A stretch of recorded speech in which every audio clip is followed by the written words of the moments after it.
এই শোনো, হ্যাঁ বলো। আমি ভাবছিলাম আমার চুলগুলো একটু কাটিয়ে নেব। হ্যাঁ কাটিয়ে নাও। তুমি কি জানো এই চুলটা বড় হওয়ার পেছনে আমার কত পরিশ্রম আছে? তাহলে কাটিও না। কিন্তু আজকাল তো ছোট চুলই চলছে। হ্যাঁ কাটিয়ে নাও। কিন্তু আমি ছোট চুল করে নিলে তো আমি বেরোনিও করতে পারবো না। ঠিক আছে তাহলে কেটো না। কিন্তু আমার বান্ধবী বলছিল তোর মুখে ছোট চুল খুব মানাবে। তাহলে কাটিয়ে নাও। হ্যাঁ, আমিও খুব বোর হয়ে গেছি, আমারও মনে হয় যে চুলটার সাথে কিছু এক্সপেরিমেন্টস করা দরকার। হ্যাঁ কেটে নাও। কিন্তু আমার ভয় লাগছে, এখানে কোনো ভালো বিউটি পার্লার আছে কিনা, যদি আমার চুলটা খারাপ হয়ে যায়। কাটিও না। না, আমি ভাবছি কাটিয়েই নি। আরে কাটিয়ে নাও। যদি আমাকে ছোট চুলে না মানে তাহলে কিন্তু সব দোষ তোমার, তুমি কিন্তু মার খাবে, তুমি আমাকে ছোট চুল রাখতে বলেছো। কাটিও না।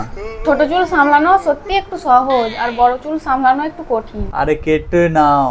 আমাকে আবার জোকারের মতন দেখতে না লাগে। ঠিক আছে কাটিও না। ব্যাস, সিদ্ধান্ত হয়ে গেছে, আমি কিন্তু ছোট চুলই রাখবো। আচ্ছা বাবা কেটে নাও। তাহলে চলো আমরা যাই।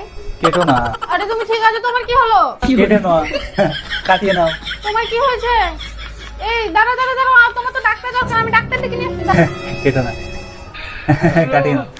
কেটো না। কাটিয়ে নাও। কেটো না। কাটিয়ে নাও।